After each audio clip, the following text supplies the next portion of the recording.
Iran पर Israel और America का हमला लगातार जारी है। इन सब के बीच खबर है कि ईरान इजराइल युद्ध के बाद बिहार के हजारों लोग खाड़ी देशों में फंस गए हैं, क्योंकि वहां बड़ी संख्या में बिहार के लोग रहते हैं। अब इधर उनके परिजनों को उनकी सुरक्षा की चिंता सता रही है। वो लगातार फोन के माध्यम से हालचाल जान रहे हैं। बिहार के लोग जो इन खाड़ी देशों में रह रहे हैं, इनके परिजन नेता और मंत्री को फोन घुमा रहे हैं। इस बात की पुष्टि संजय झा ने भी की और अपने परिजनों का हालचाल जानने की कोशिश कर रहे हैं। आपको बता दें कि बिहार के लोग सबसे अधिक सऊदी अरब, संयुक्त अरब अमीरात, Qatar, Oman, Bahrain, Kuwait, Malaysia, Jordan और इराक में रोजगार के सिलसिले में जाते हैं। इनके अलावा ईरान में भी बिहार के कई लोग रहते हैं और कई लोगों का तो परिवार भी है। हालांकि ईरान में आपात स्थिति के लिए हेल्पलाइन नंबर भी जारी किया गया है।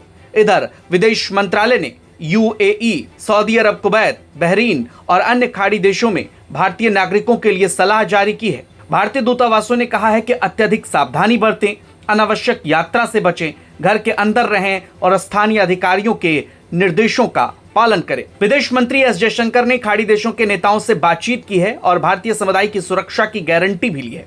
इधर जेडीयू नेता और राज्यसभा सांसद संजय झा ने कहा कि मुख्यमंत्री नीतीश कुमार को भी इस विषय में अवगत कराया गया है। चूंकि अभी खाड़ी देशों में हवाई अड्डे बंद हैं, इसीलिए सरकार ने ये कहा है कि लोग घरों में रहें, सुरक्षित रहें। जब स्थितियां सामान्य होगी तो उन्हें वापस लाने पर जोर दिया जाएगा। देश के बीच में कटार छिड़ी हुई है, हमले भी हुए हैं। आपको यूएस प्रेसिडेंट ने जो ट्वीट किया है तो आपने देखा है?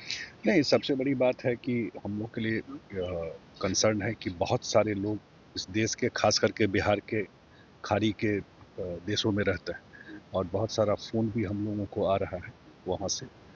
और आज सुबह मुख्यमंत्री जी ने कहा, तो मैंने अभी बात किया आधा घंटा पहले, जो हमारे देश के विदेश मंत्री हैं जयशंकर जी, मेरी पर्सनली बात हुई है उनसे और उन्होंने कहा है कि जो उस देश में जो लीडरशिप है सबसे उनकी बात हो रही है। अभी सारा एयरपोर्ट बंद है उधर, तो कम से कम जो लोग हैं वो घर के अंदर ही रहे।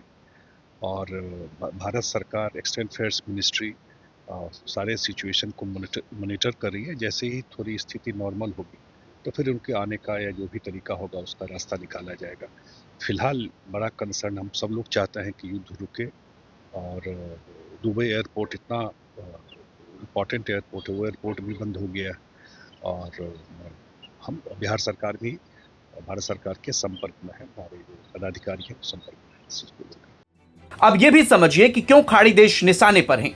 ईरान ने सीधे उन देशों को नहीं मारने की रणनीति नहीं अपनाई जो उनके खिलाफ हैं, बल्कि वे उन देशों को लक्ष्य बना रहे हैं जहां अमेरिकी या इजरायली सैन्य संसाधन मौजूद हैं, जैसे एयरबेस या योजनाबद्ध हवाई ठिकाने। हालांकि इधर कई खाड़ी देशों की सरकारों ने इस हमले की निंदा भी की है। बहरहाल जहां बिहारी मजदूर फंसे हैं उन्हें फिलहाल सुरक्षित रहने को कहा गया है। ब्यूरो रिपोर्ट, बिहार तक।